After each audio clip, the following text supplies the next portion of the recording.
welcome Sean and Michael for a resumption of the fascinating explanation of what's happening with the district plan. So the floor is all yours. Excellent.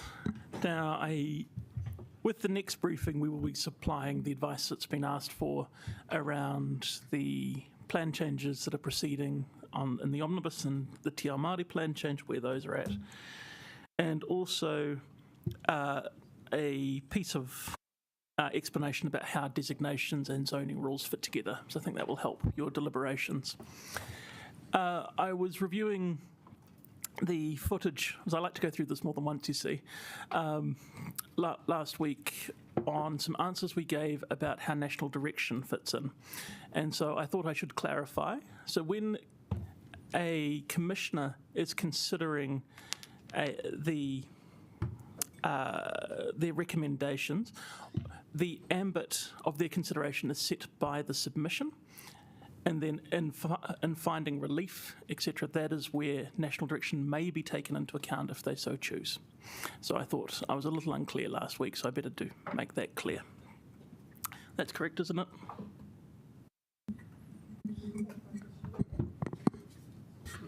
Sorry, I am deep in RMA stuff at the moment. Can you just clarify that why the national directions wouldn't actually dictate what?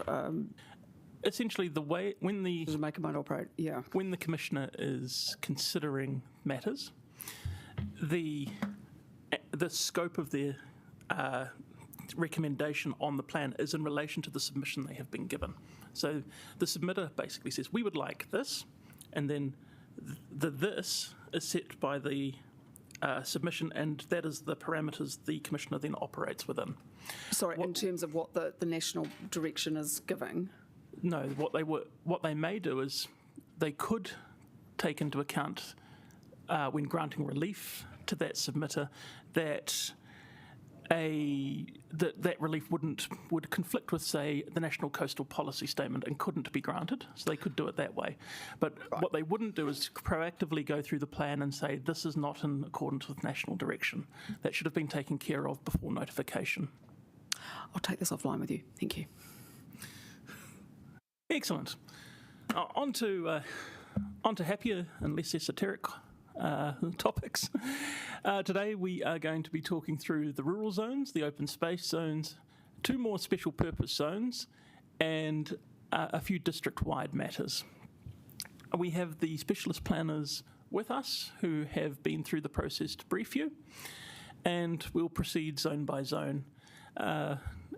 Chair, would you like to have questions after each group of zones, or would you prefer to wait till the end? To the extent there are questions, I think it's probably best if we do them after each segment. That's very good. Excellent. Well, we will begin with the general rural zone and the design guide that goes with it. And Lisa will be presenting this.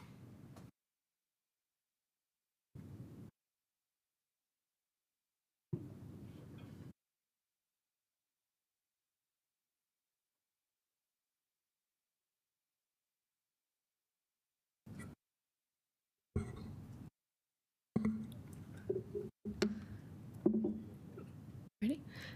Good afternoon, councillors. My name's Lisa Hayes. I'm a principal planner in the planning team. So I'll be talking about the general rural zone and the rural design guide that goes with that. This zone provides for farming activities primarily, including agriculture, horticulture, silviculture, but not primary production activities. So that's the purpose of the zone. In Wellington region, this is somewhat limited due to the soil fertility and the steep topography, so there's only a small range of farming activities in our jurisdiction. The zone includes a lot of lifestyle blocks and areas of low density residentials, and that's the characteristics that the chapter's trying to maintain. More density around the Makara Beach community. Look at your landscape values and areas of indigenous vegetation, so there's a lot of SNAs in the rural zone, and there's also a lot of outstanding natural landscapes and special amenity landscapes. And there's also recreational values, your mountain bike tracks and that kind of activity. So for the most part, with the rural zone chapter, the commissioners or the panel accepted officers' recommendations. There's a few matters that they paid particular attention to, so some requests for rezoning, including 200 Parkvale Road, suitability of the objectives, policies and rules, the quarrying provisions with respect to where these are outside of the quarry zone. There was a submission from Meridian with respect to reverse sensitivity for wind farms for West Wind and Mill Creek, and the rural design guide. So this is one where the owner of the site requested that the land be rezoned from rural to residential, not the whole site. If you can see on that map up there, there's a white line. So that line is the 260 metre contour line, and that's where the ridgeline and hilltops overlay ends. The submitter wanted the residential zoning right up to that line, so the panel recommended not doing that and pulling it down to where the red line is. So the bit above the red line remains rural zone, and the bit inside the red line will become residential zone. This map shows that. So on the left, you've got the whole thing is rural, and on the right, it's partially residential, partially rural. To help you orient yourselves, if you go up Parkvale Road, that's the road that comes off Karori Road next to the mall and goes up to the end.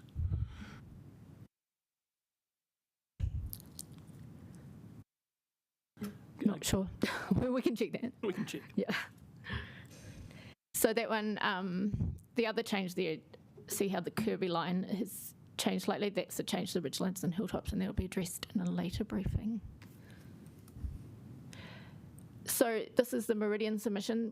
They requested that the 40-metre contour line be added to the map. So that line is in the resource consent conditions for Mill Creek and West Wind. There's a condition saying that there can be no noise-sensitive activities, so basically dwellings inside that contour line, and that's regulated at the moment in the renewable energy chapter. There's a policy on that, and Meridian was just concerned that that wouldn't be picked up because there was no rural activities provisions about it, so that's been pulled into the rural chapter.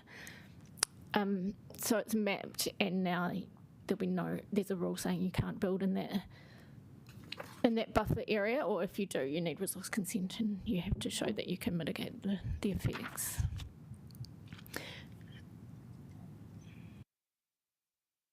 And then lastly, the rural design guide. So this is essentially as notified, but it has been amended to adopt the changes that went through the IPI changes, so getting rid of the points system, basically. Any questions on rural? Yep, sure. About wind farms, as I'm sure you know, they were very contentious back in the day.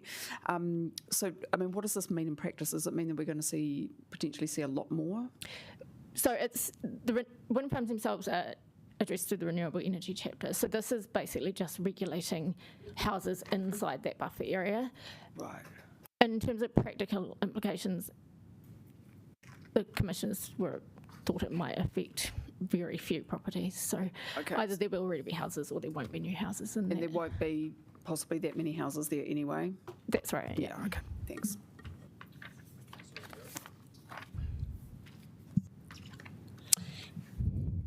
I missed the very start of this. Is open space a part of this briefing? Yep, that's coming up next. Okay, I'll save it for that. Thank you. Cool. Thank you.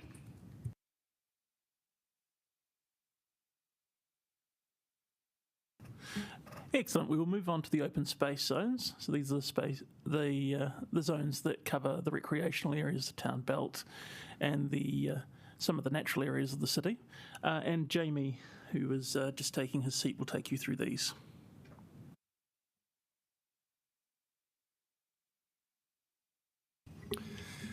Kia ora koutou. So Jamie Searle, Senior Planner in the Policy team. So The 4 open space and recreation zones are what we're covering here. The majority of the land covered by these zones is council owned, but not all of that. And the city's network of parks has a mix of these zones applied.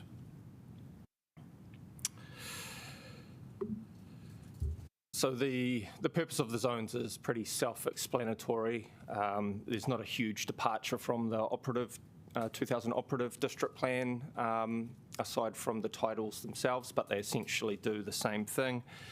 A few of the key matters that were addressed through the PDP include improved recognition of cultural values. So this is what was notified compared to the operative plan. Slightly more permissive of small-scale park development and maintenance, such as new footpaths, tracks, or minor car parking improvements. So those are more enabled, and slightly more restrictive of larger-scale works, such as new buildings over certain footprints, with height limits and other standards that apply. So a brief overview of submissions. Across all of the open space zones that we're talking about today, there were relatively few submissions seeking like material or substantive changes to the actual like objectives, policies and rules. I'll touch on the ones that were recommended to be changed. Most submissions, or a lot of submissions, were kind of general in nature or touched on things like quality or parks provision, things that don't necessarily sit within the district plan. So yeah, the result is we see the chapter's largely intact with not a lot of change recommended, but I will touch on those more notable changes. Also note that the airport seawall matter that the airport is interested in was something that was traversed across a couple of, or 3, I think, hearing streams. So I'm not touching that on that in detail under this. The natural open space zone stays as notified. That's the recommendation, but we'll go into the detail in the, about the seawall and the coastal environment in the next briefing.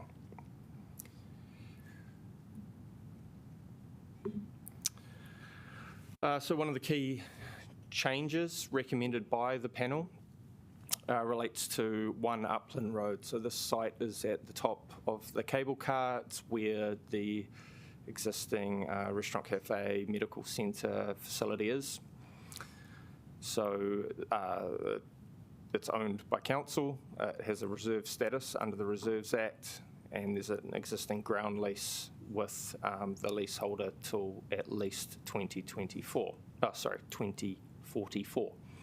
So in the ODP, the site had a residential zoning. It was notified with an open space zone, and the leaseholder made a submission to change the leased area to a zone that better reflects the existing use at that site. There's various layers of legislation that apply to the site. The Wellington Botanic Garden Vesting Act of 1891, still in force. Yeah. The Reserves and Other Lands Disposal Act, 1964, still in force, which is, I believe, the mechanism that the current lease was granted under. And then the Reserves Act, the piece of land, I believe, was formally classified under the Reserves Act in 94. So that adds a layer of complexity. We sought legal advice on the matter to help unpick all of that, to understand the relationship between the legislative context and the zoning. I can go into some of that in more detail if there are questions on that. So what you see in terms of the recommendation is that the leased area of 1 Upland Road is recommended to be rezoned to a neighbourhood centre zone as the most appropriate zone that reflects the current use of the leased area, and I guess that anticipated use at least out till 2044. The height limit that has come with that is a 22-metre height limit. the rationale being that's the height limit of the surrounding residential zone. And I guess it's really important to point out that in addition to any resource consent required for further development of that site, should the leaseholder have such intentions, that comes back to council as far as landowner approval. So it doesn't. It's not kind of free rein in terms of the local centre zone enabling provisions. There's a conversation to be had and approval had.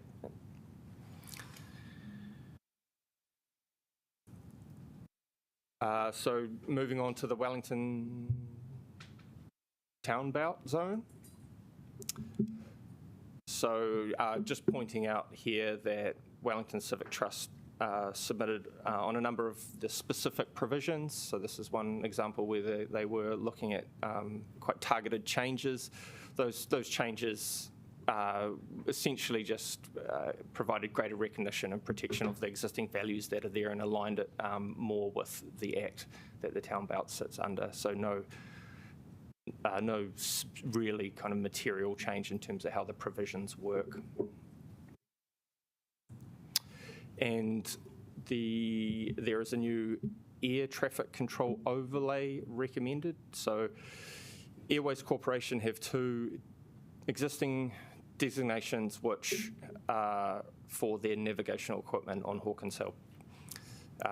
So in simple terms, it's recommended that there are 500-metre buffer around those, and it only gets triggered where the underlying zone, where you're proposing a building in those underlying zones that doesn't meet the permitted heights. So it doesn't trigger an additional resource consent necessarily, it's just a further matter of consideration for overheight buildings. There's only a handful of properties that applies to. One is Kerry Skelly landfill, just the top of it, not the actual worked area. And that is the open spaces topic. Councillor Wadera.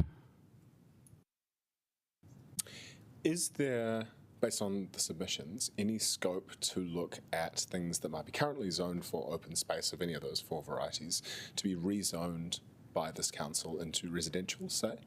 Were there any submissions that might have been along those lines that you can think of? No, not from memory. No general submissions. There were targeted ones on specific properties. Any of particular interest? I wouldn't say so. But I'm happy to kind of outline this. Councillor Pennant. Sorry, One Upland Road. Sorry, I didn't quite understand that because most of that is really for car parking and the restaurant and the cable car. Yes, so under I believe it's a 2000 plan, that was zoned open space. That's correct, isn't it? Residential. Residential, and then it went to open space. Open space. Yep, it was notified as open space, and then these recommendations change the notification zone to recommend the change to a centres zone, and that is to better reflect those uses. As sort of tourist attraction. Yes. Yeah, okay. And the town belt, which I have a big interest in. No, councillor, we're not going to build housing all over the town belt. What exactly did the Civic Trust want to do to better protect it? Like, given that Act was passed in 2016, what were the issues that they felt needed to be addressed? So they were quite targeted additions to the existing provisions. So an example might be where there's a policy that talks about the existing characteristics of vegetation, varying types, proportion of native vegetation, so forth, and they wanted something like to support healthy Indigenous ecosystems on the end of that, or a specific sub-policy around historic and cultural heritage values. So think more explicit acknowledgement of some of those values or characteristics that were arguably inherently included in what was already there. And would that have any practical effect of getting rid of the pine trees? No. Right, okay, thanks. Councillor Rogers. I've got a question actually about the both of those questions. I don't understand why you've gone through the whole palaver with One Upland Road, given that we own it, and if somebody wants to do anything on the site, they have to get our approval anyhow. I mean, why bother to actually do the plan change, just given that we have control through ownership? So there was a submission from the landowner that disagreed with the proposed zoning in the notified plan. And this process has been, that you're considering now, has been triggered by that submission. But why did they bother to waste their time and ours? It just seems like a pointless exercise. It is always dangerous to surmise the motivations of people in planning processes, but I would say that if you were to look to negotiate a new lease or a renewal of a lease, having a land zoning that supported commercial activities rather than an open space zone would probably be more advantageous. And my question about the town belt is, does the proposed change in any way limit the ability of the mountain bike trails to expand like a spider's web over the entirety of Mount Victoria? I mean, or is that completely outside of the scope of the changes that have been asked for? The changes as sought by the submitter and agreed to by the panel wouldn't have a material impact on that issue. Thanks. Yes, no, I agree with the work to go and sort out One Upland Road is important, because I do understand sometimes the district plan comes along in unusual ways based on the zoning and prohibits something that looks obviously should be permitted if you don't think it's ahead. My question is more, you've identified it that the most suitable zone for that one site is a suburban centre zone, which is very permissive, and I was wondering why you didn't select local centre zone, which would seem to be a little bit more appropriate given it's essentially a standalone site. So it's a neighbourhood centre zone that's recommended. Oh, so sorry, I missed that. One Sorry, of the hierarchy. Okay, that's fair enough. Fair enough. Thank you. Next topic.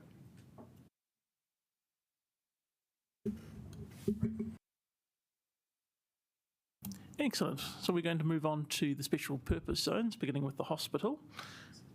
And Lisa will be back to present these to you. Thanks.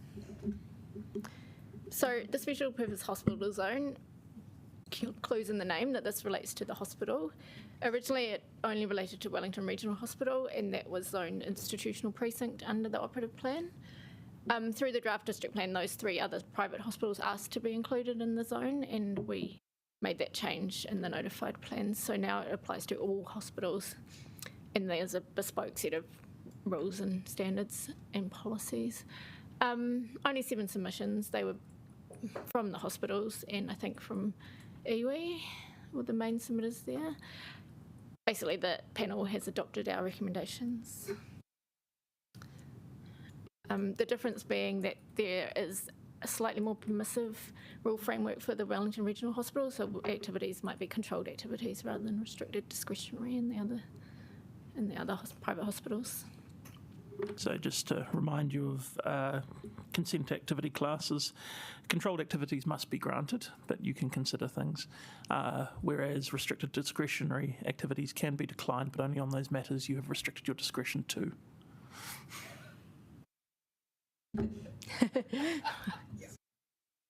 So just a question, were there any significant submissions that were declined from the hospitals that were declined by commissioners that they asked for that the commissioners did not agree with? That's a good question. I don't think so, no.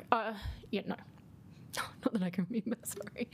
But I think mainly submissions was seeking tweaks, and a lot of those tweaks came through into the new provisions. Thank you. Oh, sorry, Councillor Pettit. Mm-hmm. The hospitals, what sort of development do you think the Wellington Regional Hospital would be doing? It would be like that car park. They might build a car park building. God forbid, is that what they were hoping to do? They didn't actually give those details through the hearing. It's just basically setting a framework that's permissive of that kind of thing. So it would allow them, we would not be able to decline permission for them to build a car parking building on their land if it's controlled activity? I can check that afterwards. It depends on, it's not all buildings that are controlled activity, so there'll be a controlled activity status, and if you don't meet the standards, then you would go to the next standard. We'll have to advise the Could you? committee in Because writing. that is actually quite a significant point. And then the other one, and I don't really like private hospitals, you won't be surprised. Would they be wanting to do more development? Like Wakefield obviously has just done a whole lot, Southern Cross as well. Are they wanting to do any more? We can't say for sure either way. It's more that now there are specific rules that would not let that development happen, but that they would have to meet. Yeah. And the difference between before those hospitals was zoned residential, so they would have to go through the process of, residential effects, whereas now we can target the matters of discretion to the effects associated with the hospital activity. That's all on hospitals, so I think we can move on to tertiary education. Thank you.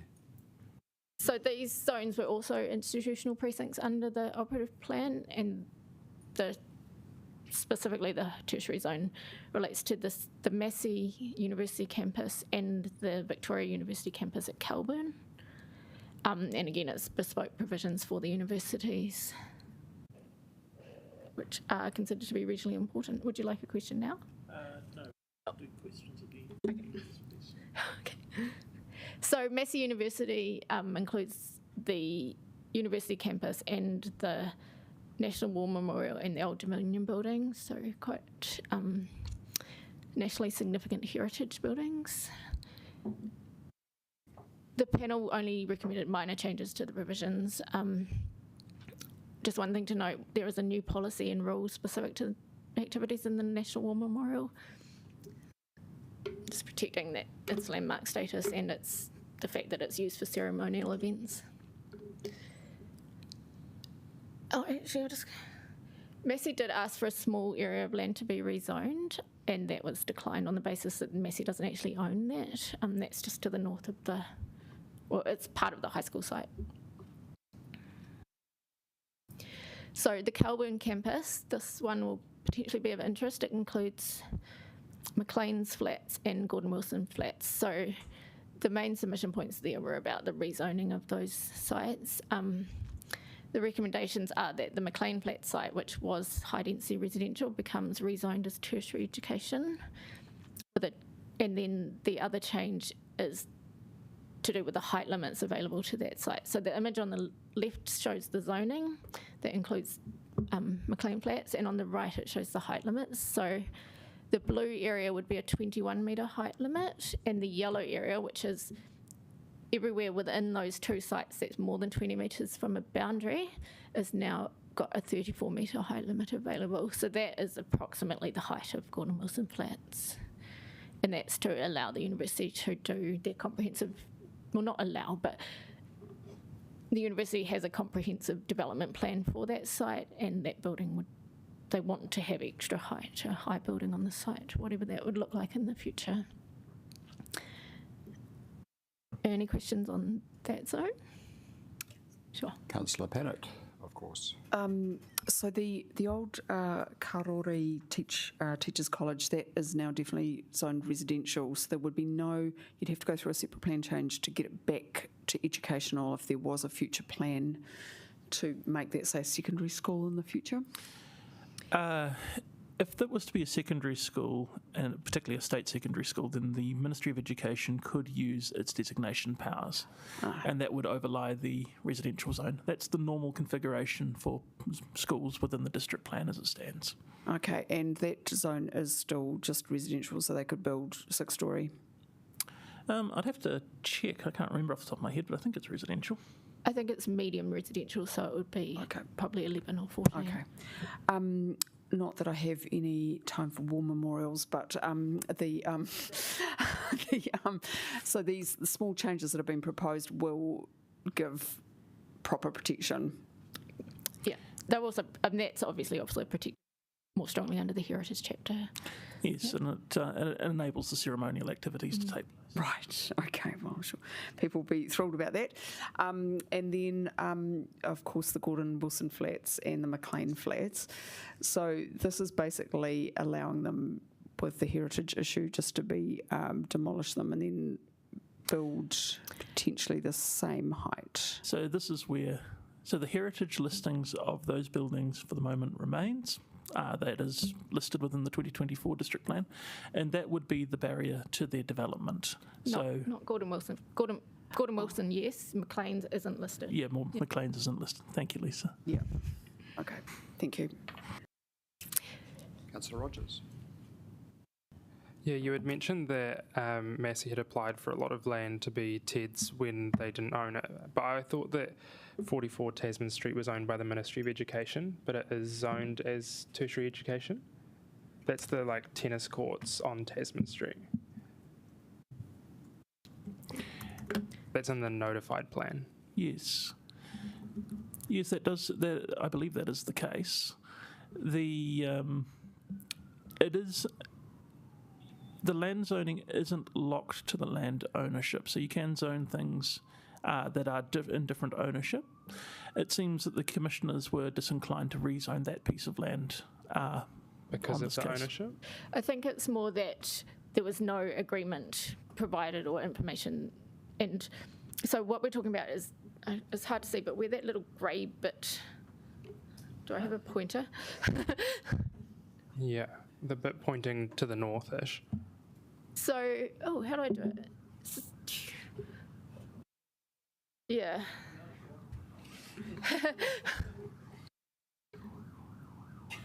Up here? That white building underneath your finger, so that part there was requested for rezoning, and that is used by the high school. And there was no kind of logic or information given about why that rezoning was requested. Okay, that makes sense. Thank you. No more questions. Thank you. Thanks. Next topic. So that would be signs, which I will also talk to, and the signs design guide.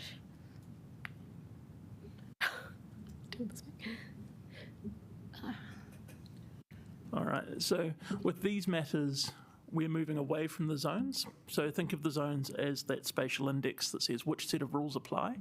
These rules apply across the whole of the city and are on top of the zones. A few nice pictures of signs.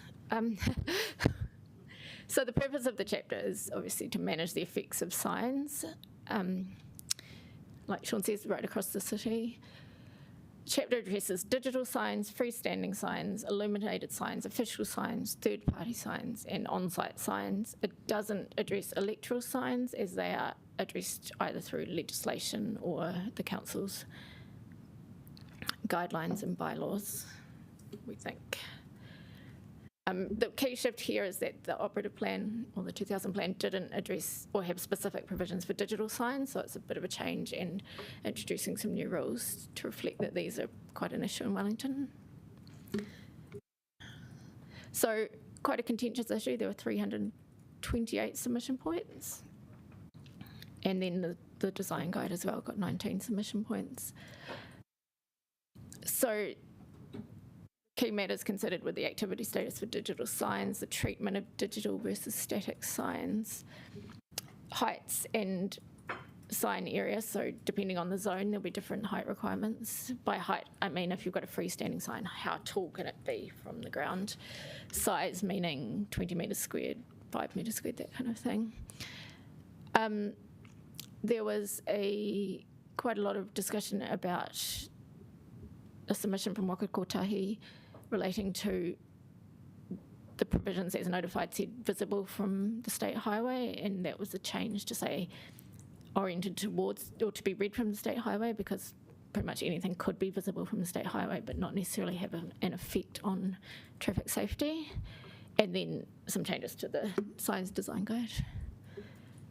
So the key recommendations here: deletion of the control of specific content and things like the maximum number of characters and the maximum height of characters. purpose of that is that it's regulated elsewhere. Digital signs, like I've said, not oriented towards state highways, so that's capturing, meaning that things that are facing the other direction aren't captured. So with respect to digital signs, there's always been a lot of contention and discussion about dwell time. So dwell time is how long each image is on the screen. Under the notified plan, there was no kind of differentiation. It was just 15 seconds in a low speed area and 35 seconds in a high speed area. So that has been reduced to 8 seconds and 30 seconds. Just means that if that sign providers have to meet those standards, and if they don't, there's a resource consent requirement for that. And the transition time, so the time between images, has increased from 1 second to 5 seconds. Another kind of main topic was signs in the airport. So these are also covered by the airport designation. So the airport sought to kind of reduce any duplication between what the designation allows for and what the signs chapter allows for, and also to make sure that those align. And the panel adopted a lot of those recommendations. So there's an increase in the size of signs available in the terminal area. More regulation and kind of refinement around the rules and standards.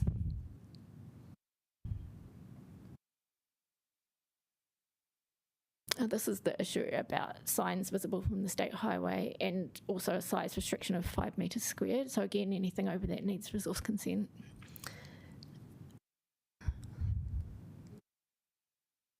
And then the issue of some signs on the on and off ramps might have more of an effect on traffic than, say, if you're just driving past it on the highway. So more regulation there.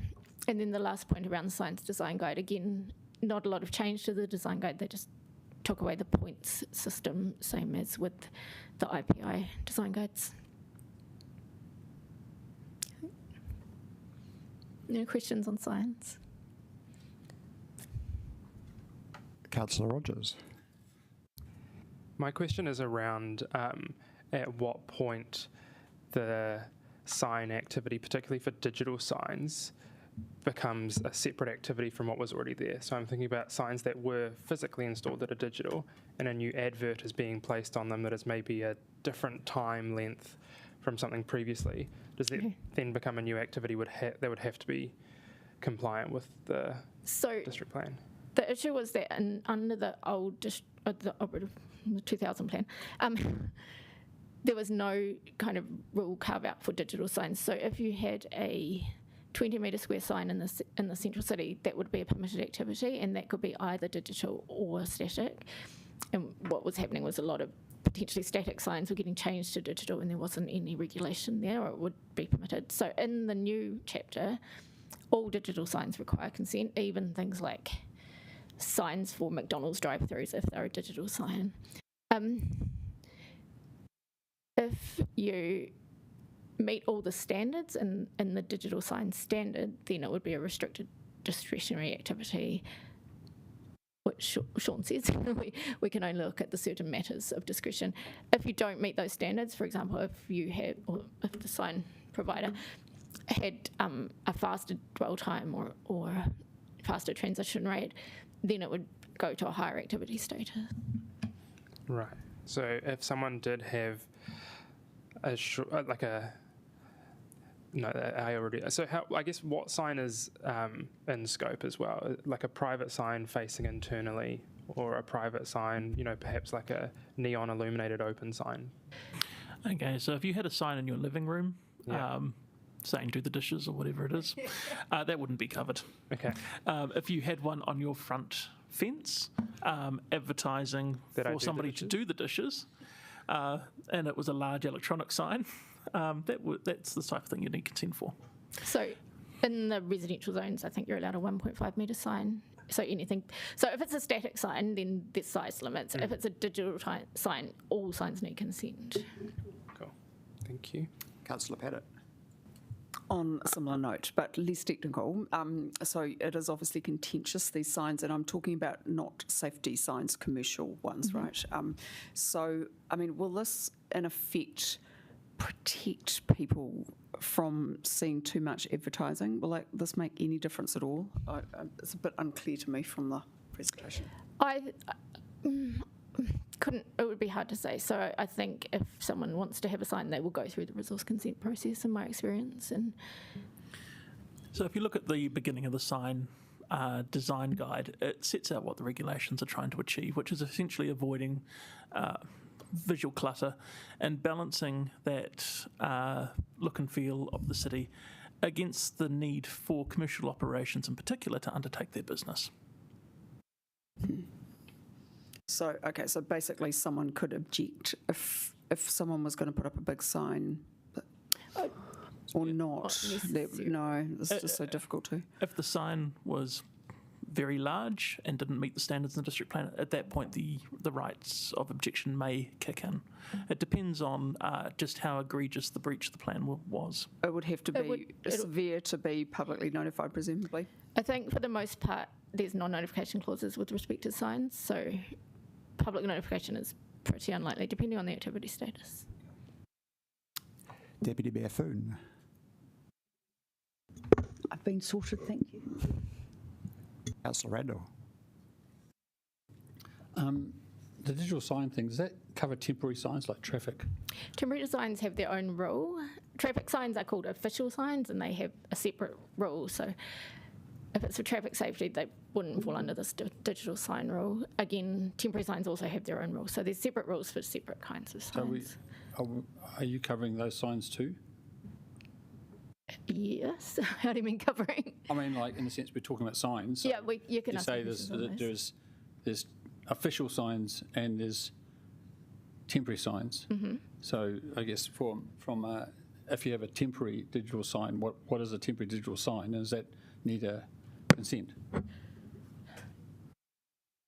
think they would just come under temporary signs, but I can check that. Which don't need a consent? They don't need a consent. I think there is a standard. So they still have to meet the height requirements, for example, and they have to be in place for no more than 28 days. Okay. And traffic signs are official signs? What does that mean? So they're defined in the plan as signs that are for road safety or like from government agencies and things like that? Yeah. Okay. And lastly, how much would a consent for a digital sign cost? Assuming it was... I don't know specifically, but I think the costs are pretty much outweighed by the amount of money that the sign provider earns back from them. I will speak to the Resource Consents Department and find a number for you, Councillor. Yeah, could you and email me back? Because yes. I'm just understanding that every digital sign needing a consent, there could be a considerable number since we're all going digital. Yes.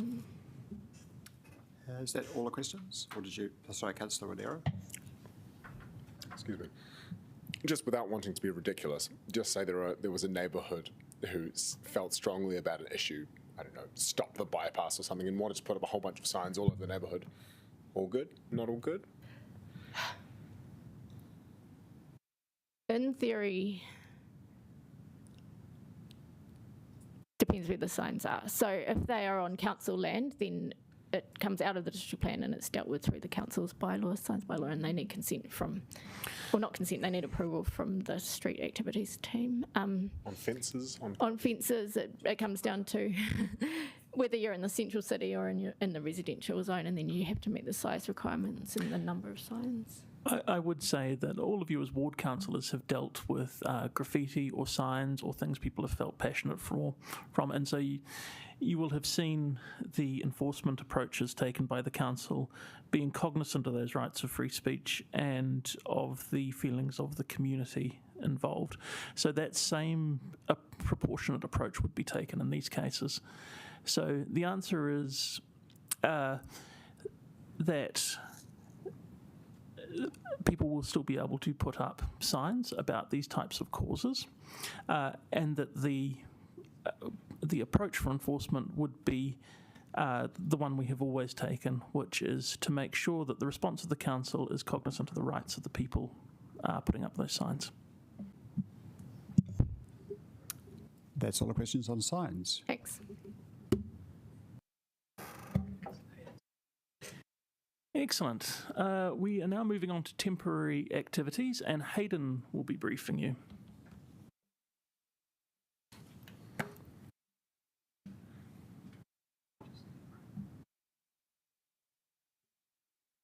Kia ora everyone, I'm Hayden. I'm a planner in the district plan team, and yeah, I'll take you through the temporary activities chapters and later on the light chapter.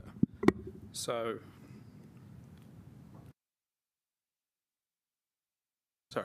what are temporary activities? So temporary activities is like short-term activities such as concerts, markets, and events at specific venues, as well as temporary military training activities. So the chapter covers that as well. The temporary activities chapter responded to a few issues in how the old district plan managed these because it lacked clarity, so the provisions were kind of all over the place and not really confined within their own chapter. The effects from large temporary activities were not properly managed, so it kind of just like brings in all this sort of standard practice and brings it into the one chapter. A few specific activities needed tailored regulation, and then also the national planning standards required us to have one chapter for all the temporary activities, so that's why it's all put into one as well. So this is a quick summary of the submissions. There weren't too many. There were 63 submission points, and there's a few small things, but they mainly just covered tailored solutions for emergency services training, revising the standards for the military training activities, and short-term filming activities. So the key recommendations from the hearing panel were that they needed the tailored rules for the events at the Basin, Wellington Regional Stadium, and council firework events. There was a specific rule for temporary buildings and structures just to manage the effects from those. There was addition of standards to manage the main adverse effects of temporary activities generally, so that covers the hours of operation, the noise from them, and the duration of the events. And then there was some revision of the temporary military training activity standards as well, just to make them a bit more specific for Wellington. Did we have any questions on the temporary activities chapter before I move on to the light chapter?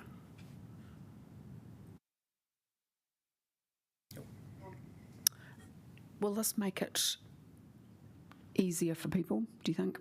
I think so, yeah. I think it increases clarity and also just, brings everything together so that everyone's running temporary activities knows what they need to do. And they're quite permissive as well, so they'll enable all of our common ones like the music events and everything quite easily. Yeah, like so, for example, the Newtown Festival, if that makes it easier, that's a good thing along, because they've got traffic management issues too, so we don't want to make it difficult. Yep. Yes, my view is this is a significant improvement on what we had. It's a lot less organic in structure, so it means that I can point event organisers towards the provisions which most matter to them.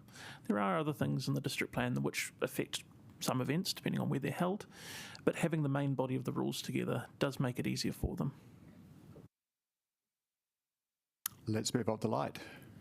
Cool, so got the light chapter.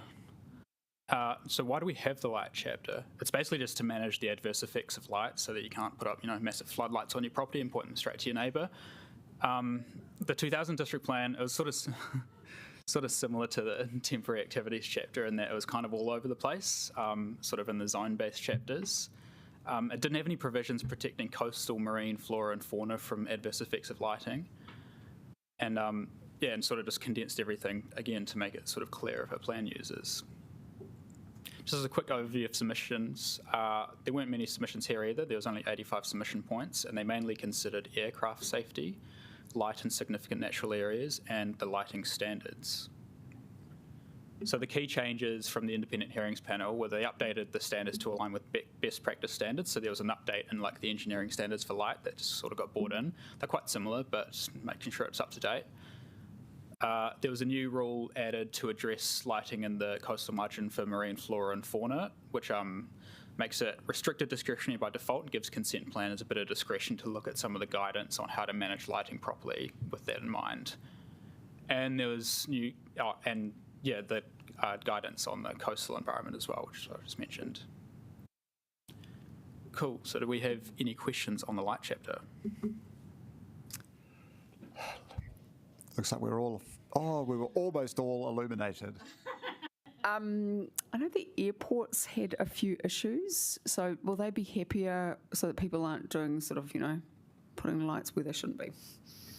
The airport did have a few submission points, but they weren't major things, and they kind of resolved themselves. So yeah, there weren't any major issues that came through. They didn't contest anything.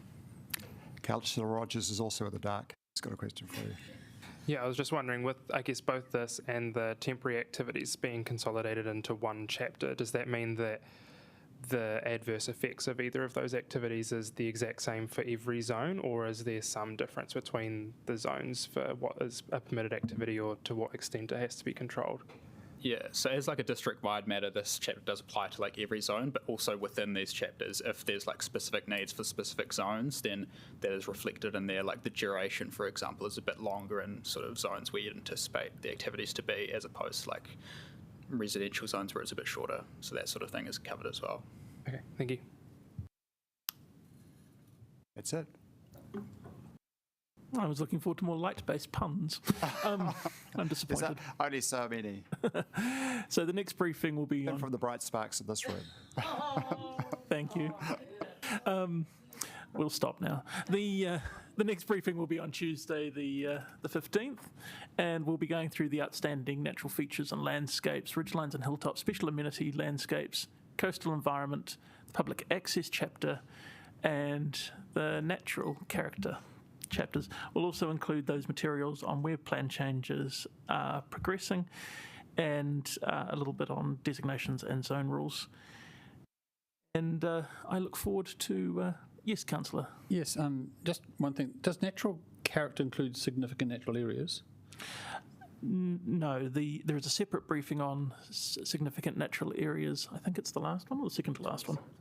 27th of May. Okay, and lastly, I guess it has been noticed that the government is moving towards consolidating zoning. Yes. And so I was wondering if as part of these forums and at your own, choose when, whether we could have maybe your view about if they did consolidate to 90 zones or 20 zones or something from ours, what that would mean for our district plan and such like, because I'm not quite sure how many of our zones are unique to Wellington versus how many of our zones are actually in alignment with, say, the rest of the region or other major suburban areas. Perhaps we can look at the reform for the last briefing. That'll give me time to draft something. During this district plan, we adopted the national planning standards, which is quite a similar mechanism to what we've been talking about, what the government has been talking about. So we can give you some of the experience from that and some of our prognosis of what's in these reforms. The only caution I would make is we're yet to see the actual bill. So we don't have the law as yet. We just have the intentions. No, thank you. And it would be good to note in that if there's any particular rules where Wellington is, relatively unique in terms of what we're setting versus the rest of the region, rest of the place, because I know we are a special city, we're the capital city, so I wouldn't be surprised, but I'd just like your opinion on that if it's possible. And yeah, that'd be great. Nothing too significant, just opinion, but just to help us guide through this. A number of our planners have worked in other districts, and so we'll draw on those experiences. So it won't be a full and systematic survey of zoning throughout New Zealand. Even I can't put up with that. But we can draw on that experience and advise you. I'm not requesting it. I'm just asking for a bit of a 5-minute opinion. But good question, Tony. I think the Cabinet papers are a good read. The one in March in particular gives you a sense of what they're doing and trying to achieve. And you are right, there's lots of zones around, too many of them probably, and we're trying to collapse to a national standard that, you can go to a zone in Invercargill and it's the same residential zone in Wellington. The nuances will be in the pudding when we get the actual statute. And I think it's the end of the year, isn't it, Sean? That's where it's sitting on the current legislative program. Yeah. I just wanted to, I know we can see where the government's coming from. I'd just like to know where we're at, where we are now with the new district plan, while there's an understanding, and see whether the... Yeah, so common sense would tell you if we followed the national guidelines under the previous government, and that they wouldn't try to reinvent a brand new set of guidelines. So I'm hoping that we will be reasonably ahead of the game when we actually hear the statute handed down at the end of the year. And thank you for all your work.